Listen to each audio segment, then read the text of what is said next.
আসসালামু আলাইকুম। প্রবাসী নিউজ টিভি চ্যানেলের নতুন ভিডিওতে সবাইকে স্বাগতম। এই ভিডিওর মাধ্যমে প্রবাসে কয়েকটি গুরুত্বপূর্ণ আপডেট নিউজ সম্পর্কে আলোচনা করব। প্রথমে আলোচনা করব দেশে কঠোর বিধিনিষেধের মধ্যেও চালু হচ্ছে অভ্যন্তরীণ ফ্লাইট। এদিকে করোনা সংক্রমণ ঠেকাতে মালয়েশিয়ায় কঠোর অবস্থানে কর্তৃপক্ষ, এদিকে বাংলাদেশের ফ্লাইট নিষেধাজ্ঞা প্রত্যাহার করবে কিনা এই বিষয় সম্পর্কে থাকছে বিস্তারিত আলোচনা। এদিকে প্রবাসীরা বিমানবন্দরেই পাবেন অভ্যন্তরীণ রুটে বিমানের টিকিট।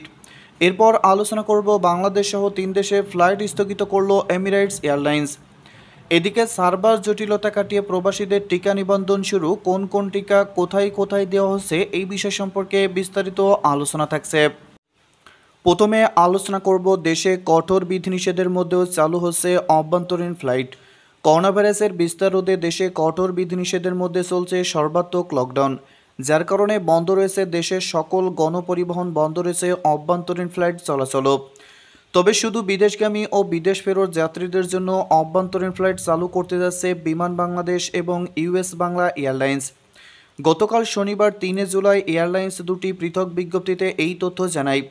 এর আগে করোনা সংক্রমণ নিয়ন্ত্রণে 1 জুলাই থেকে ঘোষণা দেওয়া কঠোর বিধিনিষেধে দেশের অভ্যন্তরীণ গন্তব্যগুলিতে ফ্লাইট চলাচল বন্ধ করে দিয়েছিল সরকার। তবে আন্তর্জাতিক ফ্লাইট শুরু থেকে চালু রাখা হয়েছে। এদিকে বিমান বাংলাদেশ এয়ারলাইন্সের বিজ্ঞপ্তিতে বলা হয়, বিদেশগামী বা বিদেশ থেকে আসা ট্রানজিট যাত্রীরা বিমানবন্দরের বিমান বাংলাদেশ এয়ারলাইন্সের সেলস কাউন্টার থেকে টিকিট নিতে পারবেন। ইউএস বাংলা এয়ারলাইন্স জানিয়েছে, কঠোর বিধিনিষেধ মেনে শুধু বিদেশ ফেরত ও বিদেশগামী যাত্রীদের সেবা দিতে 7 জুলাই পর্যন্ত ঢাকা থেকে চট্টগ্রাম, সিলেট, যশোর, সৈয়দপুর ও কক্সবাজার এই রুটগুলোতে ফ্লাইট পরিচালনা করবে। এদিকে বিদেশগামী ও বিদেশ ফেরত যাত্রীদের কথা বিবেচনা করে 1 জুলাই বিকেলে অভ্যন্তরীণ ফ্লাইট চলাচলের অনুমতি দেয় বেসরকারি বিমান চলাচল কর্তৃপক্ষ বেবিসক। ফ্লাইট পরিচালনার ক্ষেত্রে স্বাস্থ্যবিধি কঠোরভাবে মেনে চলতে এয়ারলাইন্সগুলোকে নির্দেশ দেয় বেবিসক। এদিকে করোনা সংক্রমণ ঠেকাতে মালয়েশিয়ায় কঠোর অবস্থানে কর্তৃপক্ষ। করোনা বিস্তার রোধে মালয়েশিয়ায় লকডাউন দিলেও কমছে না প্রাণহানি ও সংক্রমণের সংখ্যা। গত 24 ঘন্টায় প্রাণ হারিয়েছেন 107 জন। এই নিয়ে দেশটিতে প্রাণ হারিয়েছেন 5434 জন। একদিনে সংক্রমিত হয়েছেন 6658 জন। মোট সংক্রমিত 7,72,607 জন। এ পর্যন্ত মোট সুস্থ হয়েছেন 7,215 জন। এই অবস্থায় মহামারী সংক্রমণ ঠেকাতে কঠোর অবস্থানে রয়েছে দেশটি। এদিকে সংক্রমণ নিয়ন্ত্রণে শতভাগ কার্যকর করতে কঠোর লকডাউনের পাশাপাশি স্বাভাবিক নিশ্চিন্তে স্ট্যান্ডার্ড অপারেটিং সিস্টেম এসওপি সবাইকে মানতে হবে। যারা এটি লঙ্ঘন করবে তাদের চড়া মূল্য দিতে হবে, এমন কড়া হুঁশিয়ারি দিয়েছেন দেশটির স্বরাষ্ট্রমন্ত্রী হামজা জৈনুদ্দিন।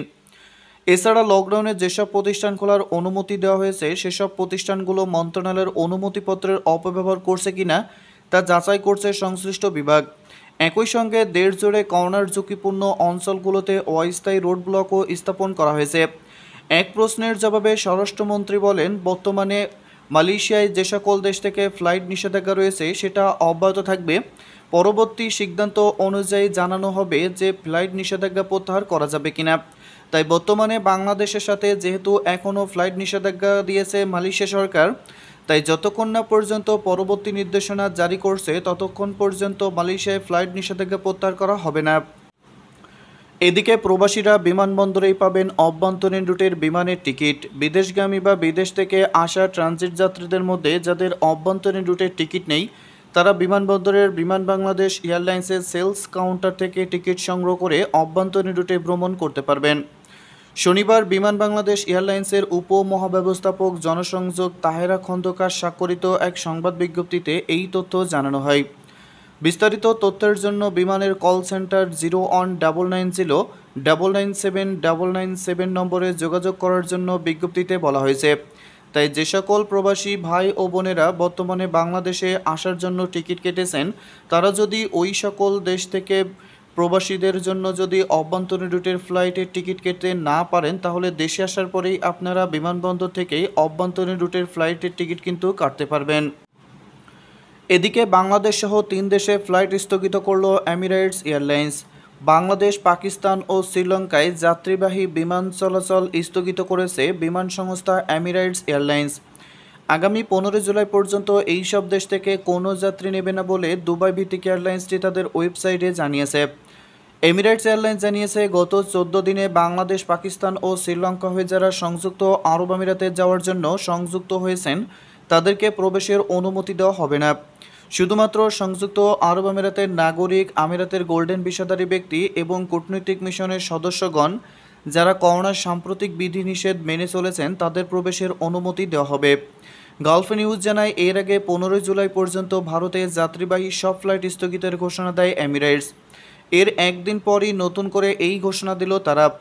গত সপ্তাহে আবুধাবি ভিত্তিক এয়ারলাইন্স ইতিহাদ আগামী 21 জুলাই পর্যন্ত বাংলাদেশ, ভারত, পাকিস্তান ও শ্রীলঙ্কায় বিমান চলাচল বন্ধ ঘোষণা করে। এদিকে সার্ভার জটিলতা কাটিয়ে প্রবাসীদের টিকা নিবন্ধন শুরু। সার্ভার জটিলতা কাটিয়ে অবশেষে শুরু হয়েছে প্রবাসীদের জন্য করোনার টিকা নিবন্ধন কার্যক্রম।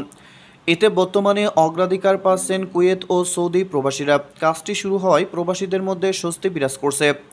গতকাল শনিবার 3 জুলাই সকালে শুরু হয় প্রবাসীদের জন্য নির্ধারিত এই কার্যক্রম। যেসব প্রবাসীর জাতীয় পরিচয়পত্র নেই তাদের প্রাথমিক রেজিস্ট্রেশন করা হয় জনশক্তি কর্মসংস্থান ও প্রশিক্ষণ ব্যুরোর বিএমইটিতে। এতে একজনের ব্যয় খরচ হয় 205 টাকা। যাদের জাতীয় পরিচয়পত্র আছে তাদের রেজিস্ট্রেশন লাগছে না। আমি প্রবাসী অ্যাপস বা ওয়েবসাইটে গিয়ে নিবন্ধন করতে পারছেন তারা। কিন্তু বর্তমানে নতুন একটি সমস্যা হচ্ছে, অনলাইনে সার্ভার বা অ্যাপের মাধ্যমে কিভাবে নিবন্ধন করতে হয় সেই বিষয়ে প্রবাসীদের অনেকেরই ধারণা নেই। তারা জানেন না, আর এই সমস্যা নিয়েও অনেক ভিড় করছেন। এই বিষয়ে প্রবাসী কল্যাণ মন্ত্রণালয়ের সিনিয়র সহকারী সচিব সরওয়ার আলম বলেন, গতকাল শুক্রবার সার্ভারের সমস্যার কারণে নিবন্ধন কার্যক্রম বন্ধ ছিল। শনিবার থেকে কার্যক্রম চলমান আছে। এই নিবন্ধনের অ্যাপসের মাধ্যমে ঘরে বসেও করা যাবে। এই মুহূর্তে আমরা সৌদি আরব এবং কুয়েতগামী যারা আছেন তাদের প্রাধান্য দিচ্ছি। এর পরপরই অন্যান্য দেশে যারা থাকেন তাদের জন্য কার্যক্রম শুরু হবে। পরে বিজ্ঞপ্তি দিয়ে অন্য দেশের প্রবাসীদের নিবন্ধন শুরু হবে। এদিকে চট্টগ্রামে রেজিস্ট্রেশন করতে গিয়ে ভোগান্তির শিকার হয়েছেন রেমিটেন্স যোদ্ধা। চট্টগ্রাম থেকে প্রবাসীরা জানিয়েছেন, গত শুক্রবার থেকে চট্টগ্রামে বিএমইটি কার্যালয়ে কার্যক্রম শুরু হলেও এদিন সার্ভার জটিলতায় রেজিস্ট্রেশন করতে গিয়ে অন্তত 1000 বিদেশগামী ফিরে গেছেন। তবে শনিবার নিবন্ধন কার্যক্রম সচল হয় বলে বিএমইটি কর্তৃপক্ষ জানিয়েছে। এদিন আগ্রাবাদ জেলা কর্মসংস্থান অফিসে নিবন্ধনকারীদের প্রচণ্ড ভিড় ছিল সকাল থেকেই। চট্টগ্রাম জেলা কর্মসংস্থান ও জনশক্তি অফিসের বিজ্ঞপ্তি অনুযায়ী বিদেশগামীদের সুবিধার্থে জেলা কর্মসংস্থান ও জনশক্তি অফিসে প্রতিদিন সকাল 9টা থেকে বিকাল 4টা পর্যন্ত বিএমইটি ডাটাবেজে নিবন্ধন কার্যক্রম চলবে। সৌদি আরব, কুয়েত ও সংযুক্ত আরব আমিরাত কর্মীরা এই নিবন্ধন করতে পারবেন। নিবন্ধনের জন্য চট্টগ্রাম মহানগর ও উপজেলা ভিত্তিক সময়সীমা নির্ধারণ করে দিয়েছে বিএমইটি অফিস। নির্ধারিত তারিখে সংশ্লিষ্ট এলাকার বিদেশগামী কর্মীরা সরাসরি আগ্রাবাদ জেলা কর্মসংস্থান ও জনশক্তি অফিসে গিয়ে বিএমইটি ডাটাবেজে নিবন্ধন হতে পারবেন। সেক্ষেত্রে পাসপোর্ট, ভিসা ও টিকিট সঙ্গে নিয়ে যেতে হবে। তবে নিবন্ধন ফি হিসাব বিকাশ, নগদ, শিওর ক্যাশের মাধ্যমে বিএমইটির অনুকূলে নির্ধারিত 200 টাকা ফি জমা দিতে হবে। বিএমইটি ডাটাবেজে নিবন্ধিত হওয়ার পর বিদেশগামী কর্মীরা সহজেই সুরক্ষা অ্যাপস বা সুরক্ষা ওয়েবসাইটের মাধ্যমে টিকার জন্য নিবন্ধন করতে পারবেন। বিজ্ঞপ্তি অনুসারে 2 ও 3 জুলাই শুধু মহানগর এলাকায় বিদেশগামী কর্মীদের নিবন্ধন কার্যক্রম চলবে। 4 জুলাই বোয়ালখালী, কর্ণফুলী ও আনোয়ারা উপজেলা, 5 জুলাই হাটহাজারী ও রাউজান উপজেলা, 6 জুলাই রাঙ্গুনিয়া, পটিয়া ও চন্দনাইশ উপজেলা, 7 জুলাই ফটিকছড়ি ও সীতাকুণ্ড উপজেলা, 8 জুলাই সাতকানিয়া ও সন্দ্বীপ উপজেলা, 9 জুলাই লোহাগাড়া, বাঁশখালী ও মিরসরাই উপজেলা বিদেশগামী কর্মীদের নিবন্ধন কার্যক্রম সম্পন্ন হবে। চট্টগ্রাম জেলা civil surgeon doctor Sheikh Fazle Rabbi গণমাধ্যমকে বলেন, সোমবার থেকে বিদেশগামী কর্মীদের করোনা টিকা দেওয়া হবে। এজন্য তাদের সুরক্ষা অ্যাপসের মাধ্যমে রেজিস্ট্রেশন করতে হবে। কোন কোন দেশে ফাইজারের টিকা নেওয়ার বিষয়টি নিশ্চিত হতে যাচ্ছে, এজন্য ওই সব দেশে প্রবাসীদের ঢাকা থেকে ফাইজারের টিকা নিতে হবে। তবে সিনোফার্মের টিকা হলে চট্টগ্রাম থেকে নেওয়া যাবে।